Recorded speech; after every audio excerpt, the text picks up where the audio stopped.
Welcome to What's Up, Bolts? I'm Fernando Ramirez. That is Dan and Daygo in the hat. Obviously, Chargers had a couple of days off. I mean, they had about 10 days off going into the game against Jacksonville. We will preview Jacksonville. We got one of my ex-coworkers, like I told you guys, as soon as I got hired by SI a couple of years ago, John Shipley was one of the first people that reached out to me and said, dude, whatever you need, do not hesitate. I got you. So now we got him on the show. He jumps on. Dan, I know you've been wondering a little bit about that whole Urban Meyer stuff. Is it urban legend or is it real? Well, God. King of the puns over here. So I talked to John and I asked him straight up. I'm like, hey, we're starting off the press conference, not talking about the game on Sunday. Nobody. I mean, that's all right. I want to know about Urban Meyer. And then obviously you got to finish with some Urban Meyer. So a little bit of both. John is obviously great. You guys should follow him. Look at all of his stories. Jaguar Report. He has all of his stuff there on SI. But obviously, Dan, a big week coming up. Chargers face two opponents. They face the unknown when it comes to some of their offensive weapons, and they face the Jacksonville Jaguars. Dan, you said it in our preview. Please remind the folks again what you think about this Jacksonville Jaguars team. Hey, they're my sleeper pick. Honestly, I don't think Dougie P gets enough respect in the sense of the larger NFL landscape and picture, because good God, dude, to go into, a Super Bowl one, let alone it's already difficult enough to go into a Super Bowl run, let alone win it with your backup quarterback literally a week or two before the playoffs. It's probably unheard of. Seriously, like that and guy look at needs who they a statue face in in Philadelphia. Bowl. Exactly. None other than Mr. Super Bowl himself, Tom Brady, and the Emperor Bill Belichick. Exactly. Are you still mad at Gilberto for choosing Finn as his favorite? Oh my God. I mean, what can you expect? The guy doesn't even know one freaking spell from Harry Potter. Instead of saying Avada Kedavra, he wants to give you scoliosis with the wand, dude. What are we even doing? He has no idea. There's your one shot at him. That's right. So obviously, like I said, Jacksonville's 1-1. They just got done kind of pile driving the Indianapolis Colts. They really took it to them over the weekend, and you kind of look and you're like, oh wow, they shut them out 24-0. You're kind of wondering who's for real. Is it that Indy's that bad, or is it that Jacksonville's that good? And Dan, I'm kind of with you. I'm leaning more towards Jacksonville's that good, but Indy's bad. I mean, Matt Ryan threw 3 interceptions. Rayshawn Jenkins, you remember Rayshawn Jenkins? Rayshawn, he was always really cool, really, really good guy to talk to in the locker room. Always hilarious. He caught an interception, but listen to this: Trevor Lawrence, 25 out of 30, 235, 2 touchdowns, a QBR of 95.3 out of 100. That's a pretty good work. Obviously, Christian Kirk, 6 catches, 78 yards, and 2 touchdowns. Shout out, help me win my fantasy game, dude. They have some playmakers on that offense. They have Marvin Jones. They have Zay Jones. Everybody remembers Zay Jones from the Raiders. He's one of those guys that makes one big catch in every single game. So they have a dangerous group. But first, I got to start off with the obvious. The reason why we've waited a little bit to release this episode is because we're trying to find out Justin Herbert's status. Obviously, that's the big question everybody has. I was at practice on Thursday, and I did see some things that were encouraging. Now, Dan, if you're okay, if I take the floor for a little bit, the first practice. Gotta really look in there, dude. I know. I had to really look in there to find it. It's a small little box. So the first practice was on Wednesday, and here's some video of Justin throwing during practice that I shot with my phone. So just real quick, look at that clear picture. What a great cameraman for this here, your favorite program. I just wish that stooge Gilberto would quit working against the program, unlike the rest of us. So obviously Justin on Wednesday, he went through just his normal stretching. I know that some of us tried to get him on film and he like waved at us and stuff. Like, I'm not going to give you guys anything, like not today. So he went through his regular workouts. Some of the stuff that he does, I'm like, wow, wouldn't that hurt? But I guess for him, I mean, it didn't really. So he went through all of his workouts. He looked good. And he kind of watched as Chase Daniel and Easton Stick went through practice. Now, Thursday was different. He was limited. That was his designation. But Justin threw during practice. Here I have some video, like I said, that I took of him throwing in practice. And he looked good. I mean, he was making throws. You could tell he was putting some mustard on some of these throws. Not in this one, but there were some more that he had where he really threw some mustard on it. And you're like, okay. You're like, I mean, I'm not going to make any assumptions because I don't want to make an ass out of me or you, Dan. But it's looking like it's getting a little clearer now. Here's a better video of Justin. So obviously Keenan Allen is also he's also been limited in practice, but here's a good look at Justin throwing a slant to Keenan and then throwing a deep ball to Mike Williams. Right there's Keenan. Keenan looked good. I mean, look at that cut. That was a nice cut.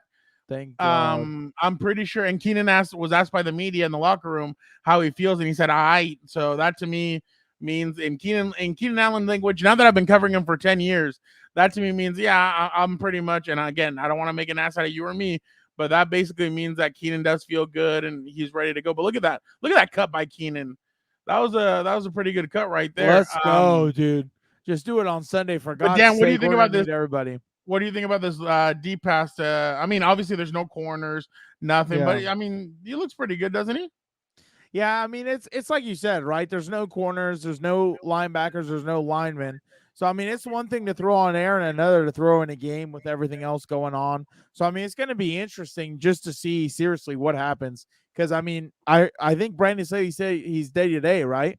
He said he's day-to-day, and then when we well, here we go.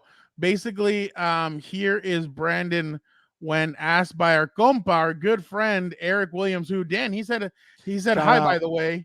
Shout out to Sir Eric. Love you, Sir Eric. He wants to. He said, when are you gonna hang out with him? So I told him, are the tequila shots gonna be flowing? And then he's like, with me and Daniel, of course. That's right. So it's always that kind of party, dude. Here's Brandon Staley talking about what he feels like he needs to see from Justin to go. Brandon, what goes into your process of making the determination of whether or not you'll be able to play on Sunday? Oh, we're going to listen to Justin, number one. The players at the front of all the decisions that we make here since I become the head coach is to make sure that the players at the front of all the decision making, their families, their agents, their team, and then making sure that we have alignment with the medical team. And I think that's been my position since I become the head coach. I think that that's where the modern NFL is, and making sure that they're at the front of every decision that we make, and that they have long careers ahead of them.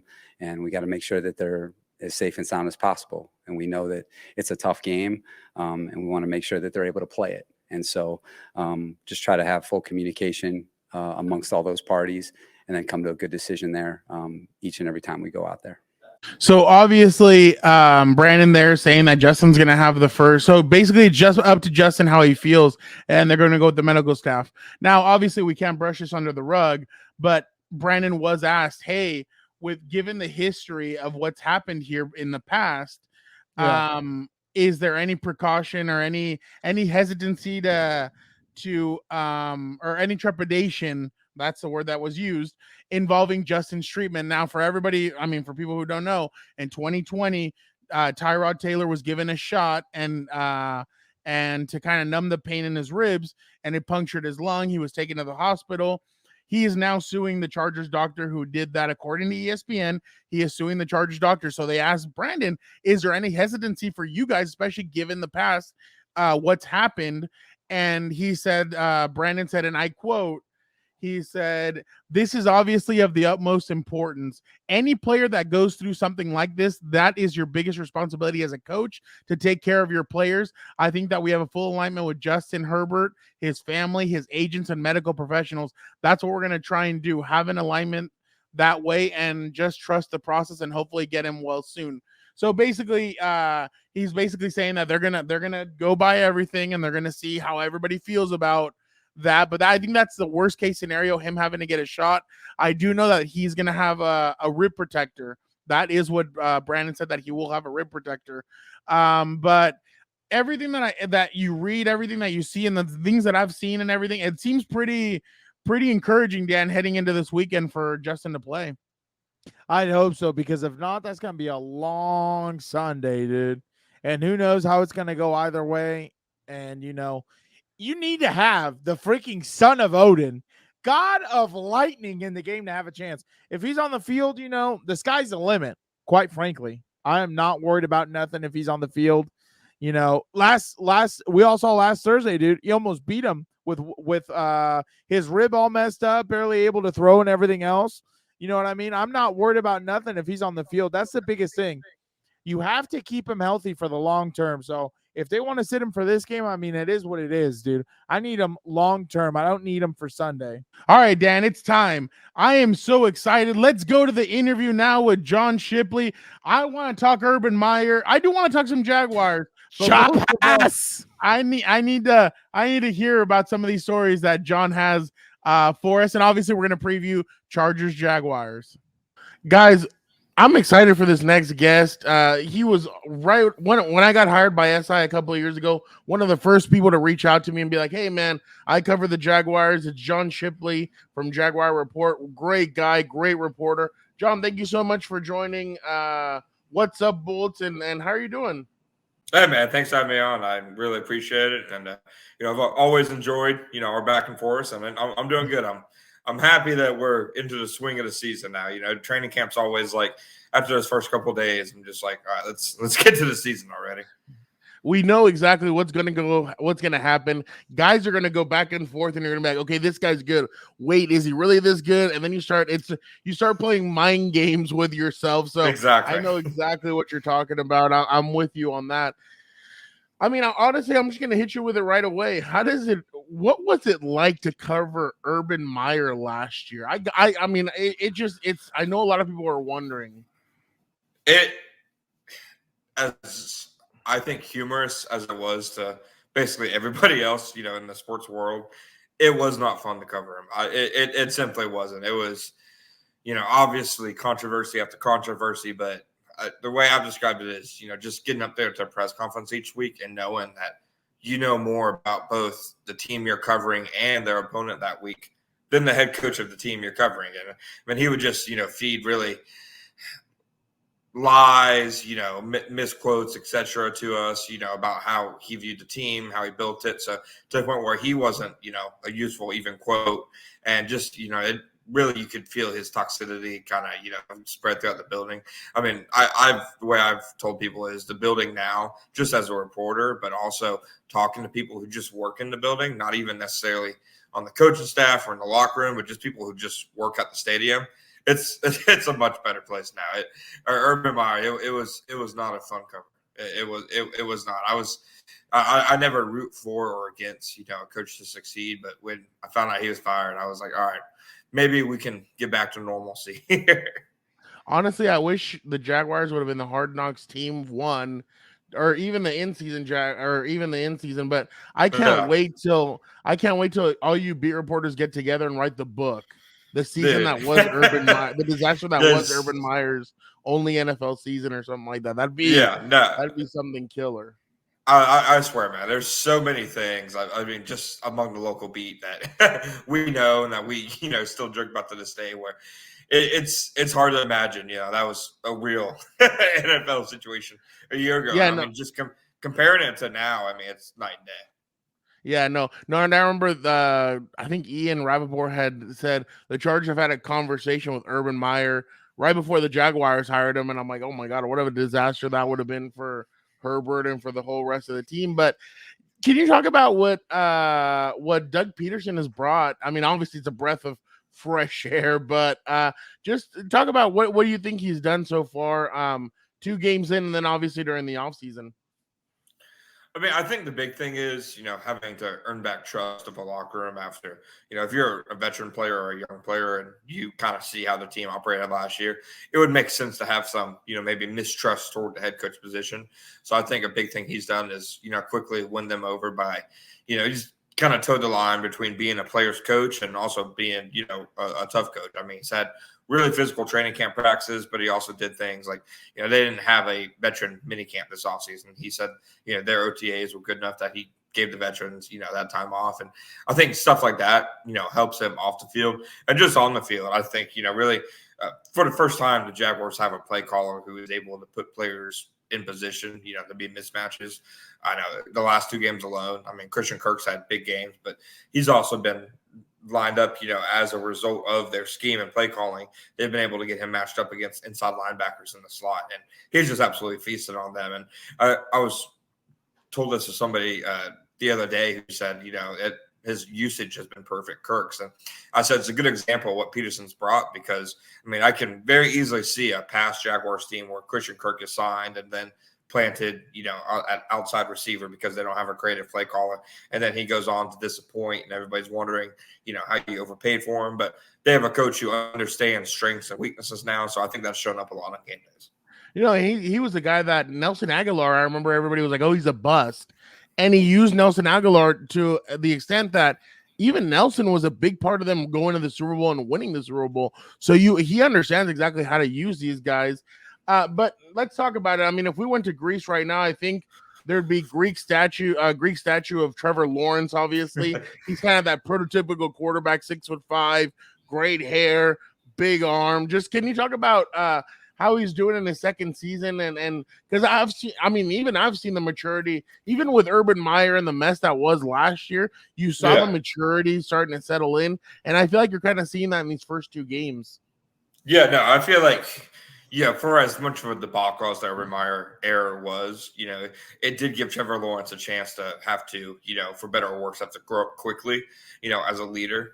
He really was kind of the face and the adult in the room of the team during Urban Meyer's year, and I think that kind of helped him. In terms of his on-field play, there were a lot of areas that, he did, and a lot of little things that he did well last year, but then a lot of things that, that just it showed that he needed more work coming out of college, and I think most people probably gave him credit for during the draft process. I mean, he was painted as somebody who would, like Herbert, come in and, throw 30 touchdowns in year one when, if you watch him at Clemson and you watch the Clemson offense, it's clear that a guy like him, maybe needs a little more patience. And I think just, how everybody views sports today, they want a quarterback to be good automatically. And they don't consider, when they lost to Washington in week 1, it was his 18th career start and, his first start in a new offense. I think he flashed some high-level throws that game. And then against the Colts, I thought it was probably the best game he's had in his career. And I mean, he also should have been better. I mean, he had 2 touchdowns, I think 5 incompletions, but they also had 2 drops, including 1 for a touchdown. So I think he's, taking that next step. Maybe he's not going to be, the Pro Bowl quarterback, top 10 quarterback at the end of the year that everybody thought he'd be right away when he was drafted. But I think he's pointing in the right direction, and he has really all the talent to eventually be that kind of player. Damn, you're a tough teacher. I don't know. I wouldn't want to be a student in your classroom. You'd probably point at me and be like, Mr. Ramirez, there's some crap that you need to work on. No, I'm just kidding with you. But can you talk a little bit? I mean, obviously, one of the keys with Doug Peterson, and this was exactly what he did, I think, when he was at the Eagles. As soon as he gets in there, boom, offensive line. You get Brandon Sheriff. You get some other pieces. Obviously, Christian Kirk. I don't know why I want to call him Charlie Kirk so bad. Christian Kirk. You get some pieces on that offense. Do you feel like so far so good? I mean, do you feel like those pieces have really plugged in and they've worked? And I felt like, and I watched some of that Jaguar Indianapolis Colts game. I felt like the offensive line held up, and obviously Indy has a good pass rush. They were able to hold Indy's pass rush up, and I feel like obviously Christian Kirk is a good weapon. But do you feel like so far on the offensive side, the free agent pieces that they've signed have been good? I think so. I think it's definitely, the big issue with the room last year, it wasn't that they didn't have a high ceiling in terms of skill players, which they didn't, but the floor was also really low. They had journeyman players who, are struggling to even be on active rosters now who were starting for them. I mean, Tavon Austin started in the slot. Laquan Treadwell started on the outside for them last year. You simply have to improve that room. And so far, I think they have. I think Kirk has, with just how they've used him and played to his strengths, he's been worth the money, worth the contract they paid him. I think Zay Jones, he's been kind of consistent when they've gone to him. He's not a featured part of the offense, but as, another option in a passing game, so you're not funneling all your targets to Kirk, I think he's been solid. Evan Ingram had a really good game against the Colts. Brandon Sheriff, he's somebody who I said before they signed him that, I thought he was going to be one of the top targets because Doug Peterson's first year with the Eagles, they went and signed Brandon Brooks, who, is one of the best guards in the NFL. He helped set the tone with that new Eagles offensive line. And I think Sheriff's, doing the same. So I do think they're still, some pieces away. I think it's kind of obvious they still kind of need that X receiver who can take the top off of a defense. But, I mean, for year one of, this staff and their build with Trevor, I think it's definitely a good place to start. Has Devin Lloyd been what the Jaguars had hoped so far, or what are some of your impressions of him? He was the first overall pick, obviously. Yeah, no, I mean, Devin Lloyd, is somebody who he injured his hamstring, shortly before to start training camp. So he missed most of training camp, returned, I think, for the last preseason game. And then with just like a week or two of practice under his belt, made a start in week one, made a start last week. You could kind of see in week one him still adjusting to NFL speed at the inside linebacker position. He had, I think, 11 tackles in, his debut. But he had some issues in pass coverage. But Doug Peterson talked about, after that game, how he expected guys like him and, Trayvon Walker, they picked at 1, and Luke Fortner, who they picked in the 3rd round, to kind of take a jump in game 2 compared to game 1, because that's just how it is for rookies in his eyes. And you definitely saw that with Devin Lloyd. I mean, he played much better against the Colts. Got 3 pass breakups, an interception, some big tackles on Jonathan Taylor. I mean, it seems like he's settling into that playmaker role that they kind of saw for him.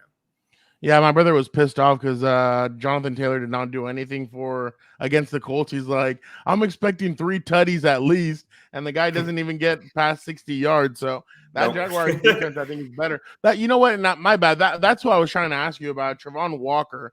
Has he been the Bill? My bad. I know some Devin Lloyd they selected in the 1st round. I remember that, but he was the guy I had a question about too. But Trayvon Walker, do you feel like he's been exactly?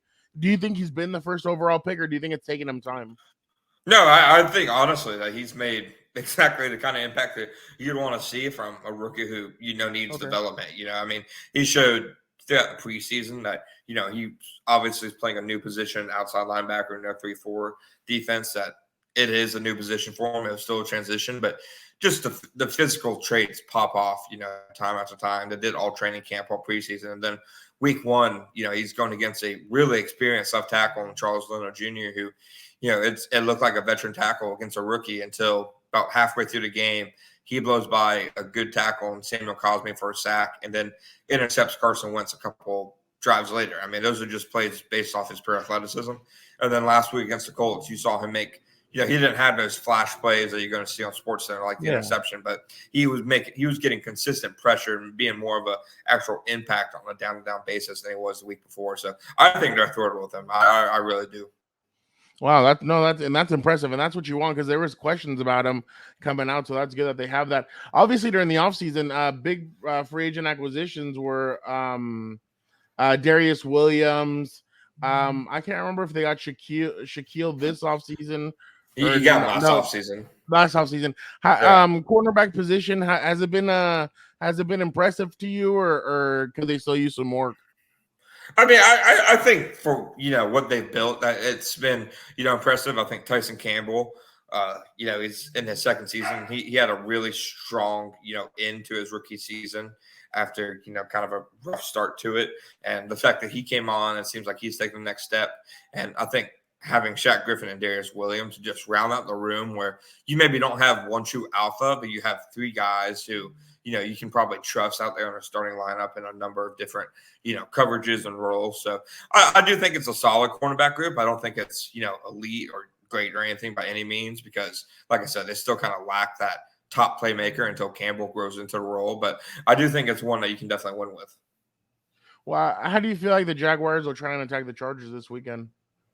I think that they're going to do a lot of play action and a lot of screens. I think, their big focus is, going to be trying to slow down Joey Bosa and Khalil Mack. And I think to do that, you're going to see them, Chris Manhertz, he's going to play a lot. He's mostly a blocking tight end. I think you could see Travis Etienne get a lot of carries, a lot of targets in the passing game, just stuff to get the ball out of Trevor Lawrence's hand quick, or at least give him some extra protection. Do you feel like their left tackle and the right tackle, are they good enough to be able to slow down Joey and Khalil, or do you feel like they're going to have to get more help, like you said? I mean, Cam Robinson, they signed him to a big deal. He's their second highest paid offensive lineman behind Brandon Sheriff. So they don't view him as somebody who's like a liability who needs help week in and week out like that. And Juwan Taylor, he was that kind of player, through his first 3 years, who he definitely would have needed help. But I mean, he's been, in my opinion, even counting Sheriff, their best lineman in 2022 so far. I think PFF has them with 0 pressures allowed through 2 games. So, they both have had good seasons, but I mean, it's also Khalil Mack and Joey Bosa. I mean, I'm going to lean, Mack and Bosa no matter what, because for as strong as the Jaguars offensive tackle play has been, or as they believe in this year, it's still not enough, in my opinion, to consistently slow down those guys. Most impressive thing about this new Jaguars team that maybe some Charger fans don't know about? Yeah, no, I think just the multitude of ways they can attack on offense. They have a lot of different guys they try to feature in the offense, between Christian Kirk, Travis Etienne, James Robinson, Evan Ingram. Marvin Jones gets a lot of targets. Zay Jones is sprinkled in there. I mean, they spread the ball around. They don't. It's not like a team that they kind of isolate one player in the scheme, in the game plan, and try to feed him the ball. I mean, so they really make it hard to know who's going to get the ball in a certain play, and they throw a lot of different things at you on offense. It seems like their scheme kind of changes each week, based on who they're playing, as opposed to they try to do the same different things each week. Best dish to find in Jacksonville? Best dish to find in Jacksonville. Out here it's tacos and everything. What's the best dish out there? Yeah. No, I'll be honest. I think the pizza in Jacksonville, downtown Jacksonville, is amazing. Good. G's Pizza, Biggie's Pizza. If you're ever in Jacksonville, go to those. The buffalo chicken pizza, can't miss it. Jacksonville has some good food. I won't lie.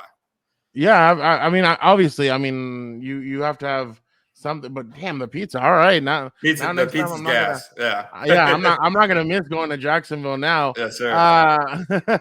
And last one for me. Any personal stories with Urban or any personal, like anything personal that you have? I see your face. I know you have one.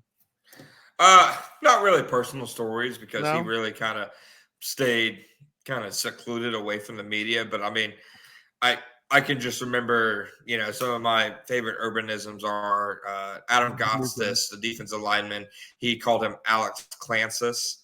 They don't have a player named Alex or Clancis on the roster. Ward Robertson Harris was coined Ward Roberts all year. And James Robinson, he could never remember his name, and he would say James the running back after stuttering 5 or 6 times. So those are some good ones I hold on to. It was like playing bingo every press conference. So obviously that Aaron Donald story has to be true. I think it's true. Like, as ridiculous as it sounds, he's the only coach in the NFL who I believe it's true. Like, he didn't pay attention to the NFL before he came to it. And Aaron Donald, played for Pitt in college. Urban never coached against him. Yeah, that's true. Holy crap. What's it like to have AEW also a part of the Jaguars? Have you covered any of that or not? I'm actually trying to go to the show coming up on, I believe it's the 23rd. So no, it's awesome. Tony Khan, does a great job, and it's a really good operation that they have, and it's cool that they're in Jacksonville as often as they are. We actually interviewed Tony Khan during the Super Bowl on the show, and he was awesome. He's a great dude. He was chatting it up with us, and he's like, I just love wrestling, and I hope I can turn the Jaguars and if we can turn the Jaguars and AEW into winners. And I honestly, I'm of the opinion that Jacksonville's going to be better than what people think they're going to be.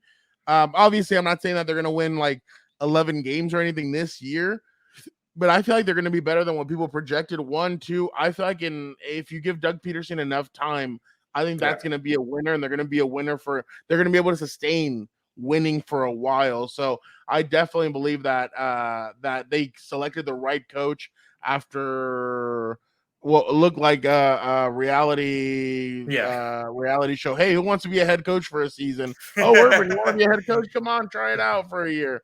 But definitely, I feel like they've selected a good guy. But obviously, John, I can't let you leave without your prediction for Sunday. Who you got on Sunday? I actually got a question for you, Francis. So Herbert probably going to play, you think? That guy is one of the toughest dudes I think I've ever watched. And I watched Phillip Rivers, and Phillip Rivers would take some beatings and he'd get right back up and he'd go. I think this kid's tougher than even Phillip was. Like that play where it's third down and he goes and he could run and get the first, and he says, F it, throws it into the ground. I'm like, wow. I'm like, okay. Next play, delivers that strike to DeAndre Carter. One of the best delivers that throws of the fourth season. down strike to Josh Palmer in the back of the end zone. I'm like, holy crap. This kid is really that's what I was thinking. Because everybody's been asking me the last few days, do you feel like even with those hurt ribs, he'll have the arm? I'm like, dude, he still has the damn thing. That's my thing. I think plays. That's my thing. I think if he plays at all, he's going to be good. Like, to me, it's not, he's playing, but he's injured. No, if he's playing, he's going to make throws. So I'll go Chargers 27, Jaguars 20. Oh, there you go. Okay, that's a good one. John, please let everybody know where they can find your amazing work. Yeah, no, you can find me on Twitter at _John_Shipley. The site's Jaguar Report. That's the handle on Twitter, and SI.com/NFL/Jaguars. He obviously, like I told you guys, as soon as I got to SI, he was one of the main people that reached out to me. John's a great dude, great content. You're going to find everything you need for this week and moving forward to see all the great work that Jacksonville is going to be putting in. And like I'm telling you guys, they're coming. Jacksonville is coming. They're one of those. I think it's going to be a fun game. I think it's going to be a fun game. It's going to be a fun game. Oh yeah. It's going to be definitely fun. But John, thank you so much for joining me. Hey, thanks, man. I appreciate you, brother. Dan, great stuff from John. Again, so excited about to talk to him. It had been a while. I mean, we had exchanged emails and stuff before, but this is the first time that we had him on the pod. Great information from him. So he's going Chargers. He's leaning Chargers. So what way are we leaning? You're going to find out later in the show. Friday should be pretty interesting when the designations come out. Be on the lookout for that. I will have it for you guys on Twitter at Real F Ramirez. I will be having appreciate it. I will be having the designation out as soon as we are told. Other injuries, Dan, obviously heading into this weekend, I have him right here from our good buddy Brock Anderson. He's a compa as well. Keenan Allen, like I said, hamstring limit. He's been limited the last 2 days. Justin Herbert limited the last 2 days. Here's the two that should concern the Chargers a little bit. J.C. Jackson ankle did not practice Wednesday or Thursday. Now, towards the end of the press conference with Brandon the other day, I started thinking to myself, I'm like, you know what? How is JC feeling after ankle surgery? Comes back after 2.5 weeks, almost 3. He comes back and now he's thrown into the biggest game, which is against Kansas City. And I kind of asked Brandon about JC, and he basically said that JC did feel a little bit. He said he's good, just sore. His first action in a while, just that getting the game wind and residual soreness afterward. We're glad to get him out there and see him compete. I like the way he played for us in his first game. A lot of improvement to make, but it's good to have him out there. So when I was watching the game, I obviously so he hasn't practiced either day. Corey Linsley has not practiced either with a knee injury, so those two are going to be interesting to see. But I asked Derwin today. I'm like, Derwin, on last Thursday, you didn't have to take on Travis the whole game. You also had J.C. Jackson, who took on Travis a couple of times, and he was kind of able to take him. I'm not going to say take him away, but he was able to do well against him. And obviously, J.C. was able to cover other guys. But I asked Derwin, I'm like, when J.C. is out there and you guys are at full strength on defense, what does that mean for this? How good can this defense be? And this is what Derwin James had to say on Thursday. Definitely having him out there helps a lot. Oh yeah, for sure. Definitely having him out there helps a lot, especially with me over there. It helps because he can cover the best guys and I can cover the tight ends or running backs, whatever. So just having a guy like that makes us more multiple as a defense. Well, that was always the biggest problem, right? It's like you have Derwin take away one player, and then it's like the other ones then start getting out of control. You know what I mean? You kind of lost that, keeping the offense on their toes, trying to find him, who he's lined up on, what he's doing, by essentially forcing him to go man on man with their best guys. So hopefully, he's good to go for Sunday because that's the biggest thing is like, there's a difference between being in shape, because obviously most of these guys are in really good shape, and there's something else being in football shape, like game speed, practice speed. They're two different things, dude. And like sometimes, unfortunately, when you rush back or things like that, like you're not ready to go completely, and then that's when you kind of need to like rest up and be ready to go for the next game. Yeah, no, definitely, and it seems like they kind of took a step forward last Thursday. I mean, they look good against the Raiders, but then you see the way they kind of played against the Chiefs, and I feel like they kind of took it to another level. Dan, I mean, 100%. obviously you don't want to make 100%. You don't want to make any excuses, but some of the they possibly could have had 4 or 5 turnovers against the Chiefs. They could have kept them down. I mean, coulda, woulda, shoulda. But I'm just saying, like they're almost only counts in horseshoes and hand grenades, bro. No, I know, but the defense is almost there to being one of the more lethal teams that is either going to sack you or they're going to take the ball away from you. 100%. There is no middle ground, and that's kind of where I 100%. think this defense is going. And Derwin said it. Derwin told us if let's just say he thinks that Justin's going to go. He's like, Justin's a tough guy. I've seen it. I saw it the day that he laid out that Chiefs linebacker in that game. So he showed him who's boss, dude. So he said, he's like, that's when I knew who Justin was and what Justin was all about. He's like, but I think Justin's tough, and he thinks that Justin will give it a go. But he's like, but us as a defense, we got to pick it up and we got to pick up the slack. We got to get out there and give the ball back to our offense and everything. So that's going to be pretty interesting. And one of the other things too is Asante Samuel Jr. has really emerged as a guy. Yeah. I mean, he really has played very well. I think he's a guy that really has emerged as a guy. I don't know, Dan, what you've seen. All I needed to see was week 1 where Devontae said a little something to him or did a little extra, and he shoved his ass right back, getting in his face. I was like, that's the type of grit and like, I don't know if sense of urgency or what's the right word besides grit. You got to be a hard hat person, right? A hard-hatted person is not going to complain about officiating or this or that. He's just going to pack his sandwich in his steel lunchbox and just go to work. And that's what I think he's been doing. He's been killing it, dude. He's been physical. He's been doing everything he's been coached up to do. I think he's going to be a bright spot, hopefully. Hopefully he'll be even better than his dad, and he'll win 3-4 Super Bowls with the Chargers. But, I mean, obviously that's the future, and we'll have to wait and see. Here's what Brandon had to say about Asante Samuel Jr. You may recognize the handsome gentleman asking him a question. Asante Samuel Jr. 2 weeks ago. I'm really excited about Asante Samuel Jr. Feel like he's playing at a high level, very much improved as a player, playing with a lot of confidence. It's earned confidence. He's been around the ball, had to cover, a lot of good players, a lot of tough downs the first 2 weeks, but he's impacting the game, and that's the best thing you can say about a corner is that he's making a lot of plays and he's not giving very many up, and I think he's improved in all ways.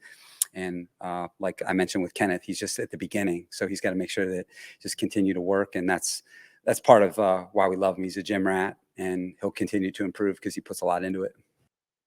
Hey, you know what's my favorite part about that whole thing? Because that is so true. A player needs to have, he needs to think he's the baddest MFer on the planet and that nobody can touch him to be successful. I firmly believe that. But the other thing I love is that every single time he lines up to practice, he's going up against Keenan Allen and Mike Williams, dude. What better work can you get to improve on the daily than going up against two of the best, in my opinion, in the league? Because iron sharpens iron, and competition breeds success, dude. And Asante was very quiet last year. And now I feel like the pit bull in him has come out, and he really is out there barking at other gotta have that dog mentality, dude. Yeah, no, exactly. But Dan, I have something for you. I know you're excited about the offensive line. I need you to break something down for us. Oh yeah, let's freaking go, dude. You're gonna I get was excited. watching this. I You're love gonna get just watching. excited. So explain to me what's going on right here. Look at that. Zion Johnson versus Chris Jones. Chris Jones is trying to grab pads. He's trying to grab helmet. He's trying to grab everything. And Zion does not let up. If you notice his steps, they're usually 6 inches, right? That's the biggest thing that people just don't understand about the offensive line play, right? The most important things you can do, especially in the pass pro, is have good body positioning and your feet have to be excellent. Look how his feet are always under him. I don't even think they cross right there. But look how he's always under his shoulder pads. Chris Jones is playing a little high, so he's always under his shoulder pads. So power's already out of the question. And he keeps his feet moving, more importantly. A lot of guys' feet go dead on contact. And so that's when you see the hand swipe and their feet don't move. That's why they get beat around the corner. And it's like the craziest thing. Footwork number one is the most important thing, right? Because you could block a person without hands, essentially, if you stay in front of them the whole time. Look at that, dude. Look at how much higher Chris Jones is compared to Zion Johnson. He's in his breastplate, essentially, the whole time. That's what I'm talking about, dude. He couldn't even chuck him because he feels the pressure of him pulling, so he sits back. Oh, it's glorious, dude. That's freaking textbook. I got a freaking textbook left tackle and a textbook right guard. Nothing gets me more excited. I love watching offensive linemen play.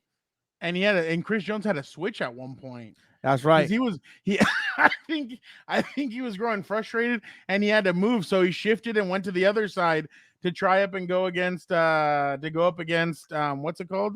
Matt Filer. Go up against Matt Filer. And just look how he never gives up here, right? He shucks him. His head's almost below Chris Jones's waist, and he still keeps his feet moving. It's just glorious to see. That's a freaking high-motored offensive lineman, dude. Just an absolute dog. Look how none of these guys in the AFC West want anything to do with the Charger Rooks, dude.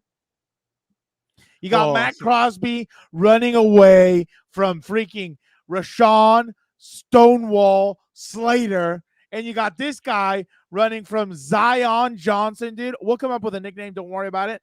But it's freaking glorious, dude. I love what I've been seeing up front. He's a tank. I just need some of the other guys to pick it up, dude. Well, I mean, and Corey Linsley's obviously an all-pro, and I think Matt Filer struggled against Zion or against Chris Jones, because he didn't have Corey in there and stuff. So I think that's why he struggled a bit. Because look it up at top. You see the way they're kind of double teaming 51. So that definitely did not help. Dan, before we head into the rest of it, I got one more for you. I know this hyped you up. Let me go to this. Why? Look at your getting hyped. I know you get hyped when you see your safety. Dude. Watch, Dad over here try and put his son to bed when he tried to run out of there past his bedtime, dude. Until at least Pat signed his contract. Right. 2nd and 6. Look out. Gets away. Throws. Finds the open man. And he gets down at the 2. Look at the ball come out. Go. That's a going to the end zone and broken up in the end zone. You good, brother? Oh, that was a hell of a play. You good, brother? Good play. Good play. That's a freaking dog, dude. He literally picked him up like it's his kid trying to not go to bed at bedtime, and he just says, dude, you're going to sleep. And absolute freaking dog. Travis and you know what's funny? We should try and get Travis and Jason on. They're two brothers doing a podcast. We're two brothers doing a podcast. Why not? But they have their own podcast and they talked about it. And Travis is like, the funniest part about the whole thing is he asked me if I'm fine after, and I'm like, wow, Derwin really is like, he may be an animal on the field, but he's actually a really nice guy. And then Jason's like, oh, he's the nicest guy you'll meet or whatever. So it was pretty cool to see. And obviously that's just the amount of respect that Travis and Derwin have for each other, that he's like, hey dude, are you good? Yeah, I'm good. Because if it was a rookie or a second-year player, you're not asking that. You're expecting it. But because these two guys have so much history, obviously I feel like that's why they asked each other, and hey, are you good? Yeah, I'm good. So definitely good to see. Well, if it was a rookie, you already know the commentators would have already been like, here's your welcome to the NFL moment. Then, of course, all the NFL social media will post that video with the headline also like that. Dan, just real quick, what does the Chargers offense say that Justin does play, and let's just say Keenan Allen plays and Pipkins does as well? No Corey Linsley. What does the offensive line have to do to get or what does the offense have to do on Sunday to get a victory? There's only one thing, dude. Keep the son of Odin upright. We can't, not we. The Chargers can't go through these strokes where they just let guys by and just absolutely start beating the crap out of him. I think that's the number one key, especially this game, since he's already feels discomfort. You know, if any Jaguar defensive coordinator, position coach, whatever, he's licking his chops at the thought of getting a few hits on Justin Herbert to make him feel discomfort and affect his throwing motion. That's the biggest thing. You have to play upright. And just do one other thing I'll say, play a freaking complete game for once. Be efficient on first down. Keep the ball moving. Just be smart with the football. Don't turn the ball over. Just be efficient and be smart, dude. That's the two biggest things. Keep them upright, be smart and efficient. All right. I'm going to handle the defense. I think the Chargers defense needs to they need to get to Travis. They need to get a Trevor Lawrence early. Got the Kelce's on your mind, dude. Yeah, no, I know, for real. They need to get a Trevor Lawrence early, hit him, sack him a couple of times, kind of get him moving around in the pocket. He'll run, but I don't think he's like a Josh Allen or one of these guys that takes off running first. I think that's he's like Herbert. That's like the last thing they're going to end up doing. But they have to make him uncomfortable, make him throw interceptions, make him commit mistakes. And I feel like if and obviously the Chargers have done, in my opinion, really good work the first 2 weeks stopping the run. So I think they 100%. Need to do that again. Travis Etienne, and guys keep on mentioning it. Brandon Staley, Derwin James, guys keep on mentioning that Travis Etienne and James Robinson could give them fits if they're not careful. So Sebastian Joseph Day, Austin Johnson, Tito, Jerry Tillery, and all those guys are going to be called upon to stop the run often and stop it early, because if not, that's when play action can be used. And that's when you get a Christian Kirk. I don't know why I want to call him that. Christian Kirk all over the place and everything. Dude. I know. You're all over the place. I know. And I did that on COMPAS on the beat too. So yeah, definitely the defense needs to get it going, and they need to be able to slow guys down, slow the defense down. Dan, give me one fantasy player to oh, go ahead. What were you going to say? I was just going to say real quick, dude. I was going to say, and you know what's the interesting part? I think Carson Wentz had his best year with Dougie B as his head coach. Yeah, and I think it was the year they went to the Super Bowl. It's going to be interesting to see the development of Trevor Lawrence now, like compared to his rookie year last year, right? With the chop house fiend. Yeah, right. Yeah, right. It was last year. Yeah. It's interesting to see how much he improves going from the chop house fiend to a Super Bowl winning head coach. So that's going to be interesting. Fantasy player to watch. I will go with you already said. I'm going to go with Christian Kirk, because I will be watching, because he's on my fantasy team. But it's going to be interesting to see, is Asante going to take him? Is he going to line up in the slot? How are they going to try and get him open? He also lined up in the backfield last week. That's another thing the Chargers need to keep an eye on. He lined up in the back, and he did a halfback angle. You know that one route where you come out and you go. He did that, and he scored a touchdown easy from 10 yards out. So that's what I'm saying. So the Chargers are going to need to monitor all that. Yep, that's what I'm saying, dude. They're gonna Dougie P learned under, if I remember correctly now, if history serves us, or if my memory doesn't fail me, he was there. He was the Chiefs OC for a little bit, right, under Andy Reid. Correct. Oh, there you go. Look at that. So it's like, what Matt better? Nagy. There's no Matt Nagy. I'm not worried about Matt Nagy. There's no better offensive mind Dougie P could have learned from than Andy Reid. And it's going to be interesting to see how he applies it to Sunday, because, he probably called up his former head coach and had a little chat. I'm going to go 2 for 2. Mike Williams. I think this weekend he'll have another big game. I think Mike is really feeling himself. I feel like after that game last week, I think he's gonna have another big game this week. I'll say he goes over 100, and I'll say he has 1 touchdown. But I think he's gonna be the big time player this weekend. Dan, give me an X factor. I've been doing the same one for 2 weeks in a row, so I'll pick someone else. Oh, okay. Thank gosh God. Dang it. Gosh dang it. Am I about to start losing my mind with what's going on over here? I'm going to say, you know what? Oh, but we don't know if Lindsey's going to play or not yet, right? Yeah, I know. Because I was going to say, what's Clapp is his name, right? The backup center? Yeah. Can I pick him as an X factor or no? Because we don't know Well, yet. you'd have to go either or. Well, no, just pick somebody that you know is going to play. Okay, no, somebody I know who's going to play. Okay. I'm going to go with oh, you know what? I'll just go with Austin Eckler, dude. Is he going to be efficient in the run game? That's my biggest thing. Like, hey, dude, we all know you can pass, run route, or catch and run routes and all this stuff. But can he be, downhill, hard-nosed running? Can he control the clock? Can he hang on to the football? Can he punish this Jaguar defense?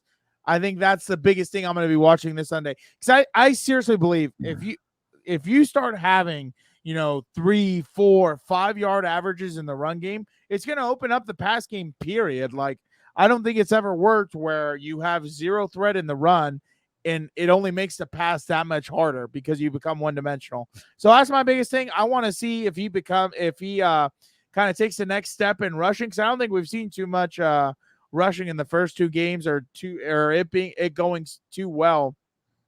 So that's my biggest thing. You know me. I want to run the football. I want to pound the rock inside zone till the cows come home. Let's go, dude. I'm going to go Gerald. No, you went offense, so I'll go defense. I'm going to go Joey Bosa. I think Joey Bosa is going to be the guy this weekend. I know Khalil Mack has had 2 big performances. Well, 1 big performance, and then he had half a sack last week. So I'll say Joey Bosa gets 2 this weekend, and he's in Trevor Lawrence's face often, especially because I think he's gonna get his. Dan, prediction time. Who you got? I don't think the Chargers are going to lose. I think it's going to be close because, I think it's going to be like it's been the first 2 weeks, right? I think the defense has been like a shining, beaming light out of the sky, dude. Like, here we go. Find a freaking lead, right? But the offense, for whatever reason, there's still clouds there, dude. Like, what are we doing? We got the son of Odin. Just open it up. Start scoring, dude. So I think it's going to be like it's been the first 2 weeks. Defense is going to do its thing, and it's going to play hard, play well, be physical. But the offense is going to score early, and then we're going to see what happens in the second half if the Chargers make adjustments or not. And that's always been it's been the Achilles heel in 2 weeks in a row where these games should have been put away in the first half, but for whatever reason, we couldn't capitalize and control the game. So that's what I'm thinking right there. It's going to be close in the second half. I'll go Chargers 32, Jaguars 24. If Justin plays, I'll go. That's going to be my score. I think they'll come out. They'll do what they have to do on defense. I think the offense will struggle a little bit, but then they'll get it going, and they'll end up winning this game and move them to 2-1. Yep. So that's definitely that's been another great show. Thank you so much to John Shipley from SI. Again, check out his work. Great dude, great human being. I'm sad that he won't be out here in LA because that would have been it would have been cool to meet him in person for the first time. But thank you guys so much for rocking with us. Again, check out everything that we've been doing on Combat COMPAS, on House of Horns with Gilbert and Vic the producer, and then obviously the regular COMPAS on the beat. We had a lot of fun this week, especially everybody's asking, why were you in a hat and backwards hat, sunglasses, and a Hawaiian shirt? Well, why don't you watch COMPAS on the beat and find out why I was like that? You'll get a kick out of it. And don't forget, Sunday, Dan and I will have your post-game reaction to Chargers-Jags. Don't forget to be on the lookout for that. But for the time being, thank you guys so much for rocking with us. Stay safe